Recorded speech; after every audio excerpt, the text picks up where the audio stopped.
It all began on a quiet morning when the neighborhood felt as peaceful as ever. Birds sang in the trees, sprinklers clicked across perfectly manicured lawns, and the hum of daily life carried through the air. For years, I had called this community home, a place built on the promise of comfort, order, and quiet living. I'd worked hard to afford this house, pouring my savings into a property I believed would finally bring me peace. But peace, as I would soon learn, has a price when you live under an HOA. My truck was parked, as it always was, in the driveway, clean, well-kept, and reliable. It wasn't flashy or loud. It was a work vehicle, used for my small landscaping business, a symbol of years of labor and independence. But to the HOA board, it was something else entirely.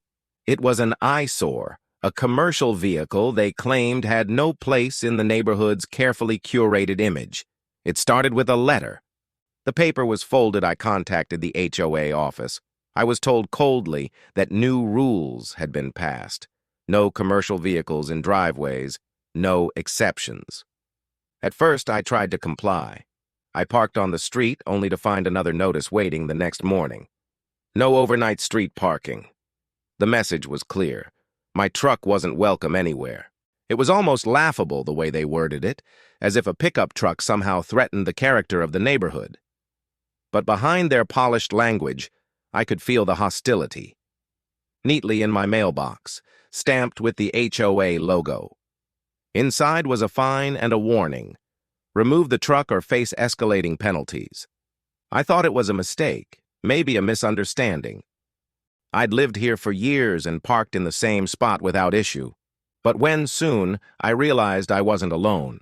My next-door neighbor, a retired veteran, had received a fine for flying his flag too high. Another had been cited for a garden that violated community uniformity. It wasn't about rules. It was about control. The HOA board, led by a woman named Marlene, ruled the community with an iron fist. Every house, every lawn, every parked car had to fit her vision of perfection. At first, I tried reasoning with her, but it was pointless. Marlene thrived on confrontation. She stood behind a desk stacked with papers reciting rules like commandments. "We're protecting property values," she said in one of the HOA meetings, but it didn't feel like protection. It felt like power. When I refused to move my truck, the fines began to stack up. $50, then $100, then $250. Letters became threats, and threats turned into legal warnings. They claimed I was disrupting community harmony. It was absurd. I paid my dues, kept my yard spotless, and followed every other rule. But one look at my driveway, and they treated me like a criminal. Late one night, I stood by my window and stared at that truck. It wasn't just a vehicle anymore, it was a target. A reminder that people who believed they were untouchable could take something as small as a parking spot and twist it into a weapon. And that's when something shifted in me. The next morning, I started looking into the HOA's documents. Most residents didn't bother reading them.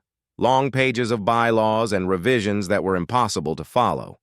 But I was angry, and anger has a way of sharpening focus. I found inconsistencies, signatures that didn't match, and rule changes that hadn't gone through proper votes. It was messy, poorly hidden, but there was something there.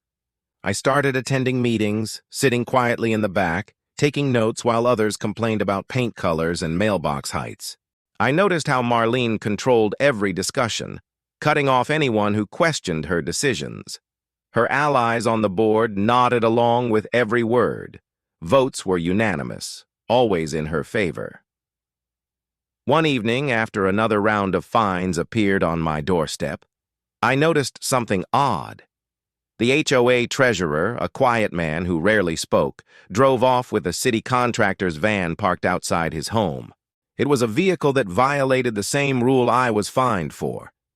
Yet no letter ever showed up in his mailbox. I started watching more closely. The hypocrisy was everywhere. Board members parked RVs, left trash cans out for days, and built decks without permits. But their names never appeared in violation reports. It was selective enforcement, one of the biggest red flags in any HOA. And if I could prove it, everything they'd done to me could unravel. I spent weeks gathering evidence, photos, documents, meeting notes, and copies of official records. What I found went far deeper than I expected. The HOA wasn't just enforcing rules unfairly. They were funneling funds into maintenance contracts with companies owned by board members' relatives. Thousands of dollars gone each year, hidden behind generic budget lines. Suddenly, the parking rule didn't seem so random anymore. It wasn't about image. It was about money, keeping outsiders in check while insiders profited quietly. The realization hit me hard. This wasn't just about my truck. It was about power and greed wrapped in the illusion of community order. They thought I'd give up, that I'd pay the fines and move on. But they underestimated how far I was willing to go when pushed. As I closed the folder of evidence one late evening, I knew there was no turning back. The HOA had picked the wrong homeowner to bully. Next came the hard part, proving it. Because in a community where everyone was afraid of retaliation, I'd have to stand alone. But I wasn't going to let them win. The board had built their little empire on secrecy. I was about to bring light to every shadow. And it all started with a single, simple rule, the one that banned my truck. The first time I truly understood how deep the HOA's influence ran was the day I tried to speak up. The next community meeting felt like walking into a courtroom where the verdict had already been decided. Marlene sat at the center of the board's long table, surrounded by her allies, wearing the same self-satisfied smile that made my stomach turn. The room was packed, a few concerned neighbors, a few silent watchers, and a handful of residents too scared to raise their voices. When my turn came to address the floor, I laid out my concern plainly. Selective enforcement. I presented a photo of the treasurer's commercial van sitting comfortably in his driveway, untouched by citations. Murmurs filled the room. Marlene's expression shifted, not to guilt, but to irritation. She brushed it off, claiming that special permissions were sometimes granted to board members. That phrase, special permissions, burned in my mind. It wasn't in the bylaws. It wasn't anywhere. The meeting adjourned quickly after that. People avoided eye contact with me as they left. Some whispered words of encouragement under their breath, but no one wanted to be seen standing beside me. The HOA had created a culture of quiet compliance. Residents feared retaliation more than injustice. That night, I sat in my home office surrounded by piles of paper. Violation letters, bylaws, budget reports, meeting minutes, all spread across the table like a crime scene. I was determined to follow the money. The HOA collected thousands each year in maintenance fees. On paper, it sounded normal: landscaping, lighting, community repairs. But the numbers didn't add up. Payments went to companies that didn't seem to exist. No websites, no business licenses, no online records. Yet the same company names appeared again and again in expense reports. I started digging into property records and discovered something that made my pulse quicken. Those same fake companies were registered under addresses linked to the board members' relatives. They were paying themselves. Every rule, every fine, every sudden bylaw update, it all served a purpose. Keep residents quiet. Keep the money flowing. But exposing corruption required more than suspicion. I needed hard proof. And that meant one thing: going through the HOA's own records. I filed an official request to review financial documents, citing my rights as a paying member. Marlene's response came swiftly. Denied. Financial details are confidential. Another lie. According to state law, homeowners had the right to inspect all non-privileged HOA records. But most people didn't know that. Most never asked. When I pushed again, threatening to involve legal counsel, the board reluctantly agreed to a supervised viewing session. They scheduled it during work hours, a move clearly meant to discourage me. But I took the day off, walked into that office, and started reading. The treasurer sat beside me, watching closely as I flipped through stacks of invoices. He didn't speak. He didn't need to. His nervous tapping on the table said everything. Buried deep in one of the folders, I found it. An invoice for $12,000 paid to Evergreen Maintenance Solutions for tree trimming along the entrance road. The date matched a week when not a single tree had been touched. I checked the address listed on the invoice. It was a small rental property owned by the treasurer's cousin. That was my smoking gun. But getting a single document out of that room was impossible. Phones were banned, copies prohibited. They'd planned this carefully, so I memorized the invoice number, date, and exact wording. I left the office pretending to be defeated, but inside, a plan was forming. Over the next few days, I contacted former board members, past residents, and even maintenance workers who'd done contract jobs. Most were hesitant to talk. Some hung up immediately. But one former landscaper, frustrated after being let go years earlier, finally opened up. He revealed that his company had been underbid repeatedly by firms that didn't even own equipment. They just collected checks, he said. Nothing ever got done. That was confirmation. I compiled everything into a folder labeled HOA investigation. It wasn't much, a pattern of missing maintenance, inflated costs, and falsified approvals. But it was a start. Still, I needed to be cautious. The board had power, and they weren't afraid to use it. The following week, I received another violation, this time for improper waste container placement. It was petty and transparent, a message to back off. But I was past the point of intimidation. The more I uncovered, the more reckless they became.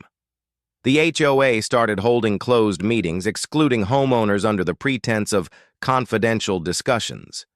Notices were vague, minutes shortened, details scrubbed. They were circling the wagons. Then came the surveillance. One night, while reviewing documents at my desk, I noticed a slow-moving car outside my house. It paused near my driveway before driving off. The next morning, I found a small HOA notice taped to my door. Another citation, this time claiming unapproved exterior lighting. The irony wasn't lost on me. They were watching me, literally. But fear turned to fuel. If they wanted a fight, I'd bring it straight to them. I decided to take everything public. I reached out to local media outlets, homeowner forums, and online communities dedicated to exposing HOA abuse. At first, no one responded. Corruption in small neighborhoods didn't make headlines. But then I found a local investigative blogger who specialized in community disputes. She agreed to hear my story. We met quietly one afternoon at a nearby cafe. I brought copies of everything I had. Dates, names, and financial anomalies. Her eyes widened as she flipped through the papers. "If this checks out," she said, "your HOA is in serious trouble." The wheels were in motion. I didn't know it yet, but the next few weeks would unravel everything. Not just the parking rule, but years of hidden deals buried under layers of bureaucracy. And it all began because they couldn't stand the sight of a truck in my driveway. When you challenge people who've built their identity on control, they don't stay silent for long. The HOA board had spent years crafting their image, pillars of order, guardians of property values, champions of community integrity. And I had just threatened to tear that illusion apart. The retaliation began quietly. It always does. The first sign came in the form of whispers. Neighbors who once waved as I passed now turned away. Conversations stopped when I walked by. Rumors started spreading that I was behind on dues, that I'd damaged community property, that I was under investigation for unlawful behavior. None of it was true, but truth doesn't matter when fear does the talking. Next came the letters. Not official HOA documents this time, but anonymous notes slid under my door and stuffed into my mailbox. "Stop causing trouble. You're making it worse for everyone. You'll regret this." The handwriting varied, but the message was the same. Silence yourself, or face the consequences. By the end of the week, the fines against me had doubled. A new violation appeared every other day. Grass length non-compliant, driveway discoloration, improper trash can storage. It was absurd. A coordinated assault meant to bury me in paperwork and pressure. But their aggression only confirmed I was onto something. Corrupt people lash out when cornered. Behind the scenes, I continued working with the investigative blogger. She began filing public record requests, cross-checking contractor names and tracing transactions that stretched back years. The web of deceit was wider than either of us imagined. Maintenance funds were being redirected into consulting fees, and security patrol payments went to individuals never hired by the HOA. It was systematic theft, slow, subtle, and meticulously disguised. When the board realized I wasn't backing down, they escalated further. One afternoon, I returned home to find a letter taped to my front door. A notice of intent to lien. They were threatening to place a lien on my property for unpaid fines ID never agreed to, and most of which weren't even legitimate. It was the HOA's ultimate weapon: take away a homeowner's peace of mind, one legal threat at a time. That night, as I sat at my desk staring at the notice, I felt the weight of it all pressing down. They wanted me to break. They wanted me to either pay or move, but they didn't realize I'd already made my decision. I wasn't going anywhere. The blogger's investigation gained traction. She reached out to several residents for anonymous statements, and some began to talk. A few shared their own stories: fines for trivial reasons, sudden increases in fees, mysterious maintenance charges. They were afraid to go on record, but their accounts painted a clear picture. The HOA had been abusing its power for years. The board must have sensed the storm building. Within days, Marlene sent out a mass email to all residents. In it, she painted me as a disruptive individual, accusing me of spreading misinformation and attempting to harm the community's reputation. She urged homeowners to stand together against negativity. It was manipulative and desperate, but effective. Some people believed her. Others simply wanted the drama to end. Still, there were cracks forming. A few neighbors started approaching me quietly, away from prying eyes. They whispered their support, slipped me copies of old notices, and even provided photos of board members breaking the very rules they enforced. One neighbor, who worked in accounting, offered to review the financial records I'd gathered. Within hours, she confirmed what I already suspected. Signatures were forged. That was the turning point. Forgery meant fraud. Fraud meant criminal liability. But evidence alone wasn't enough. I needed witnesses willing to speak, proof that funds were being misused, and undeniable documentation that the board had knowingly violated state law. So I kept digging, focusing on one name that appeared again and again in the records: Evergreen Maintenance Solutions. The company had received over $80,000 in payments across 2 years. Yet according to the state's business registry, it had no physical address, no employees, and no equipment.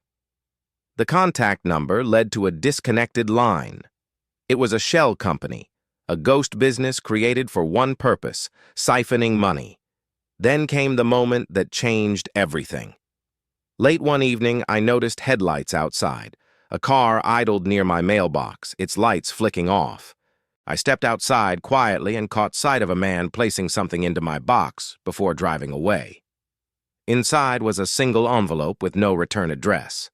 I opened it carefully. Inside was a printed email chain between Marlene and the treasurer.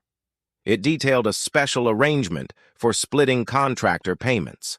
One message even mentioned keeping invoices under $15K to avoid audit triggers. It was the evidence I'd been searching for, the smoking gun that tied the board directly to the scheme. My hands shook as I read the lines over and over. Someone from inside had finally turned. The next morning, I forwarded everything to the blogger. Within hours, she called me, her voice filled with disbelief. She said she'd verified the email headers and confirmed their authenticity. "This isn't just an HOA dispute," she said. "This is criminal." By that evening, she had drafted her exposé, but before it went live, she wanted to reach out to the board for comment. That single step, standard journalistic practice, would end up triggering the most chaotic week our neighborhood had ever seen. Because when the board learned the truth was about to go public, they panicked. Marlene called an emergency HOA meeting, open only to verified members. Security guards stood at the entrance, checking names. I wasn't allowed in. From outside, I could hear raised voices, chairs scraping, and the sound of people arguing over one another. An hour later, they emerged looking pale. Marlene avoided eye contact as she hurried to her car. The treasurer followed, his face drained of color. Something had shifted. The control they'd held for so long was slipping. The story was set to go live at midnight. And when it did, everything, their reputations, their authority, their lies, would unravel. But they weren't done fighting yet, because power, once threatened, doesn't surrender quietly. The article went live. Inside the HOA scandal, how neighborhood leaders pocketed thousands from fake contracts. The headline spread like wildfire. Within hours, the post was being shared across local homeowner groups, Facebook pages, and even regional news outlets. Screenshots circulated, names highlighted in bold. Marlene, HOA president. Robert, HOA treasurer. The story laid out every detail. Falsified invoices, shell companies, forged signatures, and financial records that matched personal deposits. For years, the board had operated in silence. Now, their secrets were out in the open. The first 24 hours were chaos. The HOA's official email was flooded with messages from outraged residents demanding answers. Neighbors gathered in driveways, talking in hushed tones, scrolling through their phones as disbelief turned to anger. For the first time, people saw what I'd been fighting against, not a petty dispute over a parked truck, but a system built on lies. The next morning, I stepped outside to find 2 local news vans parked near the community entrance. Reporters were interviewing homeowners, recording the gated neighborhood that had once prided itself on perfection. It was surreal. The quiet suburb transformed into a scene of public reckoning. But while many residents were furious, others were conflicted. Some refused to believe it, claiming the article was exaggerated or politically motivated. Marlene had ruled for so long that many couldn't imagine her being anything other than the protector of the community. It reminded me of how deep power roots itself when left unchecked, not just in policy, but in perception. That evening, an emergency HOA meeting was announced. This time, everyone was invited. When I arrived, the clubhouse was packed to the walls. The atmosphere was electric, tense, expectant, ready for confrontation. Marlene stood at the front, flanked by 2 visibly nervous board members. She looked different. The confidence gone from her posture, the authority stripped from her tone. She opened with a shaky attempt at control, calling the article misleading and inaccurate. But as she spoke, residents began shouting questions. Where's our money? Who approved those invoices? Why were board members' families paid thousands? Her answers faltered. The treasurer tried stepping in, but his voice trembled under the weight of the crowd. One homeowner, an older man who had lived there for decades, stood and demanded financial transparency. When Marlene refused, the room erupted. For years, they'd silenced dissent. Now, no one was listening to them. I sat quietly in the back, taking in every word. I didn't need to speak. The truth was already louder than anything I could say. When the meeting ended, residents voted to form an independent review committee. It passed unanimously. For the first time in years, the board no longer controlled the narrative. But the victory felt complicated. Exposing the truth didn't erase the damage. The neighborhood's reputation was shattered, trust gone, property values uncertain. The once sterile calm of our streets had been replaced by suspicion and resentment. Over the next few days, investigators began reaching out. The blogger had shared her findings with local authorities, and soon the county's Financial Crimes Unit opened a preliminary inquiry. I received a call asking for a statement and copies of the documents I'd gathered. When I hung up, I realized the battle was shifting, from the neighborhood court of opinion to the real one. The pressure on the board grew unbearable. Marlene's carefully curated life began to crumble. Rumors spread that she'd stepped down from her job at a local real estate agency. The treasurer's relatives, the same ones tied to the fake companies, quietly left town. One by one, board members resigned. By the end of the week, only 2 remained, and even they were preparing to walk away. But while their downfall unfolded, the retaliation didn't stop entirely. Someone vandalized my mailbox. The door ripped off, letters scattered in the street. Another night, I found my trash cans tipped over, contents spilled across the driveway. Small, cowardly acts meant to remind me that not everyone forgives a whistleblower. Still, I slept better knowing the truth was finally out. For months, I'd been branded a troublemaker. Now people stop me in the street to thank me, neighbors who once avoided eye contact now shaking my hand. They spoke about starting fresh, rebuilding trust, and ensuring no one could ever abuse power like that again. Yet deep down, I knew the story wasn't finished. One afternoon, I received an envelope from the county courthouse, a formal notice confirming an investigation into the HOA's finances. Inside were requests for documentation and a statement acknowledging my role as the reporting party. It was official now. As the legal wheels turned, I found myself thinking back to the beginning. The first fine, the first letter, the first threat. All of it had started because of a simple rule banning my truck. If they hadn't pushed me so far, I might never have looked closer. Their greed had sown their own downfall, but corruption rarely ends cleanly. A week after the investigation began, a black sedan pulled up outside my house. A man in a suit stepped out, introduced himself as a lawyer representing the former HOA leadership. He handed me a letter claiming defamation, warning me to cease all public statements. I almost laughed. They were still trying to intimidate me, even after being exposed. Instead of responding, I forwarded the letter to the investigator. He told me not to worry. If they had a case, he said, they wouldn't be sending threats. They'd be in court. The blogger published a follow-up article days later, detailing the investigation's progress and including testimonies from other residents. By then, the story had spread far beyond our town. It was being discussed on homeowner forums across the country, another example of how easily power can rot behind closed doors. As for the neighborhood, it entered a strange period of transition.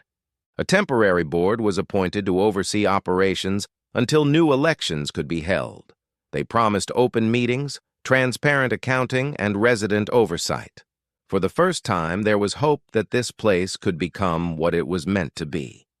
A real community, not a private kingdom. Still, part of me couldn't shake the feeling that something, or someone, was still watching. The black sedan showed up twice more, parked a few houses down, then disappeared. The air was heavy with tension, like a storm waiting to break again. And I couldn't help but wonder, if this much corruption was hiding in one small neighborhood, how many others were out there, untouched, unseen, unchecked. The fallout had begun, but the reckoning wasn't over. Because when you shine light into darkness, it doesn't just reveal what's broken. It shows you how much was hiding there all along. The storm that began with a single article had now turned into a full-scale reckoning. The community that once prided itself on peace and order was now under a microscope, by the residents, by the media, and by investigators determined to uncover every hidden secret. Weeks passed, and the county's Financial Crimes Unit began its audit of the HOA's records. What they found shocked even the most skeptical homeowners. The numbers didn't just show mismanagement, they showed deliberate fraud. Funds meant for community maintenance had been redirected into personal accounts. Thousands in landscaping and repair costs had never been spent on anything tangible. Even the community's insurance policy had been quietly downgraded to pocket the difference. The deeper they dug, the clearer it became. This wasn't just a few bad decisions. It was a years-long operation built on deceit. Marlene, once untouchable, was suddenly silent. The woman who used to dominate every meeting with her voice now refused to answer her phone. Her carefully curated social media accounts vanished overnight. Neighbors whispered that she'd been served with subpoenas. Others claimed they'd seen county officers leaving her house with boxes of files. I watched it unfold with a strange mix of satisfaction and sadness. She'd spent years enforcing arbitrary rules, deciding which flowers were acceptable, which fences were too tall, which vehicles were too unsightly. Yet, behind all her talk of community standards, she had been the one violating every principle she claimed to protect. And now, the rules had finally turned against her. The new interim board called for a full financial review, open to every resident. We gathered in the clubhouse on a cool evening, the same place where Marlene had once silenced us. But this time, the tone was different. Transparent, honest. Pages of records were laid out on tables, and volunteers went line by line through every expense. There was no shouting, no power games, only quiet disbelief as the numbers spoke for themselves. The evidence was damning. Invoices to non-existent companies, duplicate payments to the same vendor, maintenance expenses listed on holidays when no work could have been done. By the end of the night, there was no doubt left. The HOA had been bleeding money, and we had all paid the price. But while justice was finally catching up, it didn't come without cost. Property values dipped temporarily, insurance premiums rose, and the community's reputation took a beating. Real estate listings mentioned governance transition, a coded phrase for scandal. New buyers were hesitant. The board's actions had damaged more than finances. They had fractured trust. The investigators eventually reached out to me again, this time requesting a full deposition. I sat in a small office downtown, under bright fluorescent lights, answering question after question. Every detail mattered. When I first noticed inconsistencies, how I obtained records, who I'd spoken to, what evidence I'd provided, it was exhausting, but necessary. Truth needed to be built carefully, one fact at a time. When the deposition ended, one of the investigators thanked me quietly. "Most people don't push back," he said. "They just pay their fines and stay quiet." Those words stayed with me. I'd started this fight to save a parking spot, but now it was about something far bigger, about accountability, about courage, about what happens when ordinary people refuse to stay silent. As the legal process unfolded, the news continued to spread. Larger outlets picked up the story, framing it as a cautionary tale about HOA power abuse. Viewers were shocked that something so small, a truck ban, had led to the exposure of a financial scandal. My inbox filled with messages from strangers across the country sharing similar stories. People who'd faced unfair fines, manipulative boards, or retaliatory tactics. For every neighborhood like ours, there were dozens more suffering quietly in the shadows. Then came the day of the public hearing. A small crowd gathered outside the county courthouse, reporters, residents, and even a few onlookers from neighboring communities. The board members under investigation were called in one by one. Marlene arrived last, escorted by her attorney. Her once pristine composure was gone. The woman who had once ruled our neighborhood now looked weary, defensive, and cornered. Inside, the proceedings were methodical. The county presented its findings, displaying records that detailed years of embezzlement. The treasurer's forged signatures were confirmed by handwriting experts. Financial transfers linked directly to personal accounts. And when confronted with the evidence, neither Marlene nor Robert could offer any explanation that held up. Their silence said more than words ever could. By the end of the hearing, the county announced its intention to pursue formal charges: fraud, falsification of records, and breach of fiduciary duty. The room was quiet as the words sank in. The people who once dictated every aspect of our lives, the color of our doors, the height of our grass, the vehicles in our driveways, were now facing real consequences. Outside the courthouse, reporters surrounded me. Cameras flashed, microphones pushed forward. They wanted to know how it felt to take down an entire board, to expose corruption in a place designed for peace. I didn't give them a dramatic soundbite. I simply said, all I ever wanted was to park my truck. It was the truth. Everything that had happened, every fine, every threat, every sleepless night, had started from that one absurd rule. But sometimes, injustice reveals itself through the smallest cracks. And once you start looking, you realize how deep it runs. Back home, the neighborhood was quieter. The black sedans stopped appearing. The fines stopped coming. For the first time in months, my mailbox contained nothing but ordinary mail: bills, coupons, letters, no warnings, no threats. I parked my truck in the same spot where this all began. For a moment, I just stood there, looking at it, not as a symbol of defiance, but as a reminder that standing up, even for something small, can ripple outward and change everything. Yet beneath the calm, I knew the story wasn't fully over. Trials take time. Justice moves slowly. And even though Marlene and her allies were gone, their shadow still lingered. There were questions still unanswered: where every dollar had gone, who else had known, and whether other HOAs nearby were hiding similar schemes. The reckoning had begun. But the fight for fairness, for transparency, was far from finished. And as I closed my gate that evening, I knew one thing with absolute certainty: I'd never let anyone silence me again. Because when you stand up to those who abuse power, you don't just defend yourself, you give everyone else permission to do the same. Months passed, but the echoes of what had happened in our neighborhood refused to fade. The scandal had left behind a silence, not the peaceful kind that used to define our mornings, but a heavy quiet that lingered in every conversation, every meeting, every sidelong glance between neighbors. The trial became the talk of the town. Reporters covered every hearing, every revelation, every statement made by the attorneys. And though I wasn't seeking attention, my name kept surfacing. The homeowner who stood up, the whistleblower, the one who exposed it all. I never wanted fame. I wanted fairness. Yet fame came anyway, wrapped in headlines and hashtags. Marlene's downfall played out publicly. The woman who once ruled our community with an iron clipboard now stood before a judge, flanked by lawyers she could no longer afford. The evidence was overwhelming: bank statements, falsified contracts, secret transfers. Her voice trembled as the prosecutor read each charge aloud. The court found her guilty on multiple counts of fraud and embezzlement.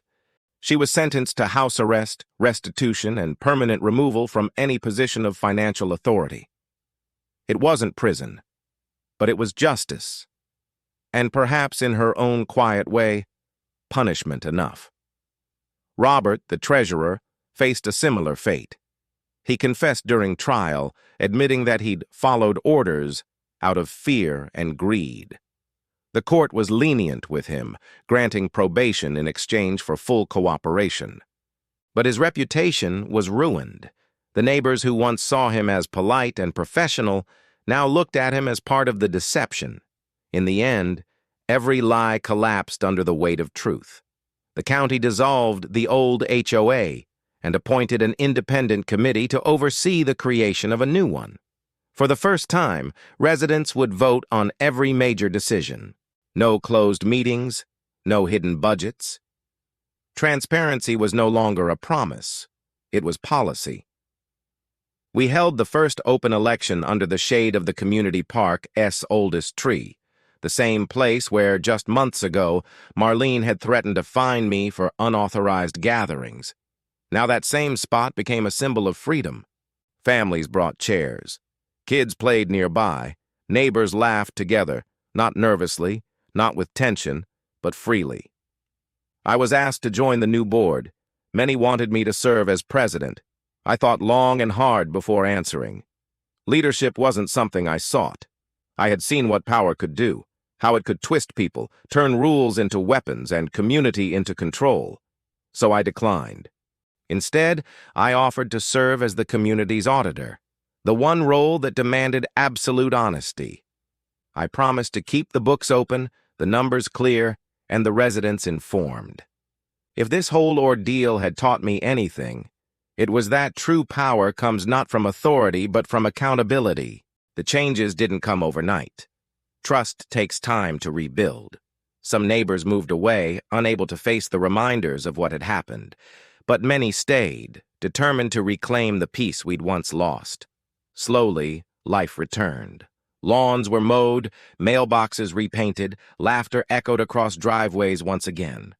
And my truck? It stayed right where it belonged, parked proudly in front of my home, not as a symbol of defiance anymore, but as a quiet reminder of everything that had changed. Sometimes I'd catch new neighbors glancing at it with curiosity. When they asked about the story, I didn't launch into details or bitterness. I simply told them, it started with a rule and ended with a lesson. Because that's what this really was, a lesson. About power, about voice, about how easily fairness can be twisted when good people stay silent.